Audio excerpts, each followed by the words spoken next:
കഴിഞ്ഞ ക്ലാസ്സുകളിൽ നമ്മൾ സപ്തകകാരങ്ങൾ ഏതൊക്കെയെന്നും അർത്ഥവും അവയുടെ പ്രയോഗങ്ങളും സാമാന്യമായി പഠിച്ചു.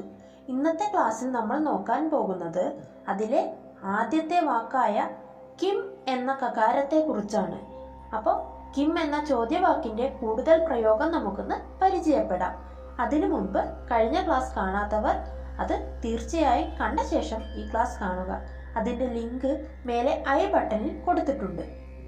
അപ്പോൾ നമുക്ക് ഇന്നത്തെ ക്ലാസ് ആരംഭിക്കാം. ഇവിടെ സ്ക്രീനിൽ ചില പദങ്ങൾ കൊടുത്തിട്ടുണ്ട്. തത്, ഏതത്, കിം. ഇവ എന്താണെന്ന് നമുക്ക് നോക്കാം. തത്, ഏതത്, കിം. തത് എന്ന് വെച്ചാൽ അത്, ഏതത് ഇത്, കിം നമുക്കറിയാം എന്ത്. ഇനി നമുക്ക് ഇവയുടെ പ്രയോഗം എങ്ങനെയെന്ന് നോക്കാം. നമ്മൾ പറഞ്ഞു തത്, തത് എന്ന് വെച്ചാൽ അത് എന്നാണ്. തത് പുഷ്പം, അത് പുഷ്പം. നമ്മൾ അകലെയുള്ള വസ്തുവിനെയാണ് അത് എന്ന് പറയുന്നത്. അപ്പോൾ കുറച്ച് അകലെയുള്ള വസ്തുവിനെ നമ്മൾ ചൂണ്ടിക്കാണിക്കുമ്പോൾ അത് പുഷ്പം, അത് പൂവാകുന്നു. ഇനി ഏതത് പുഷ്പം, ഏതത് പുഷ്പം.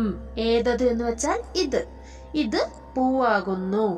തത് പുഷ്പം, ഏതത് പുഷ്പം. അത് പൂവാകുന്നു, ഇത് പൂവാകുന്നു.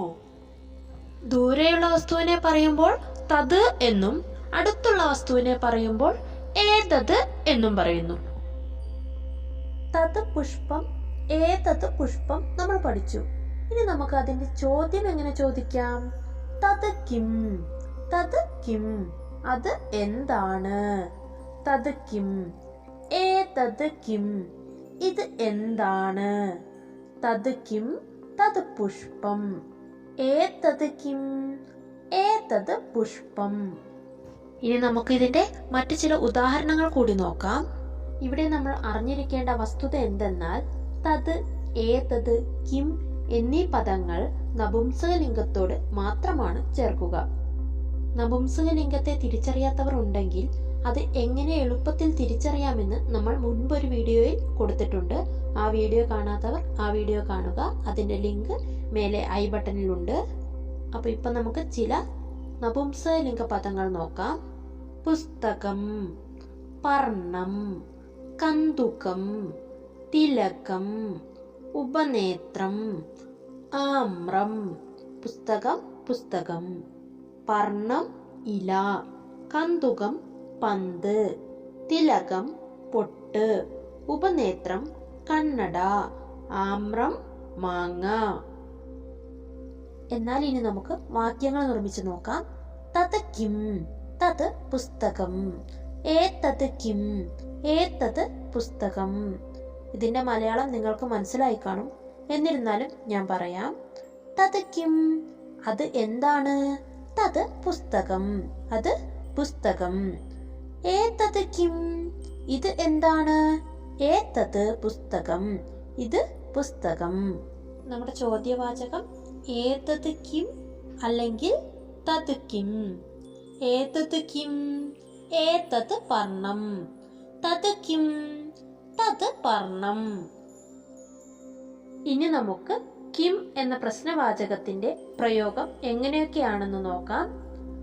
തവ നാമ കിം, നിങ്ങളുടെ പേര് എന്താണ്?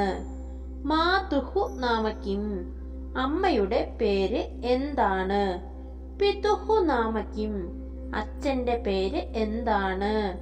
സഹോദരസ്യ നാമ കിം, സഹോദരന്റെ പേരെന്താണ്? ഗ്രാമസ്യ നാമ കിം, ഗ്രാമത്തിന്റെ പേരെന്താണ്?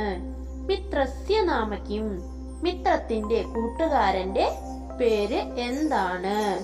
പുഷ്പസ്യ നാമ കിം, പുഷ്പത്തിന്റെ പേര് എന്താണ്? പുസ്തകസ്യ നാമ കിം, പുസ്തകത്തിന്റെ പേര് എന്താണ്? തത് കിം, അത് എന്താണ്? ഏതത് കിം, ഇത് എന്താണ്? ഇങ്ങനെ നാമപദം ചോദിക്കുന്നിടത്തും അല്ലെങ്കിൽ അത്, ഇത്, തത് കിം, ഏതത് കിം എന്നിങ്ങനെയുള്ള പ്രയോഗത്തിലും കിം എന്ന പ്രശ്നവാചകം ഉപയോഗിക്കുന്നു.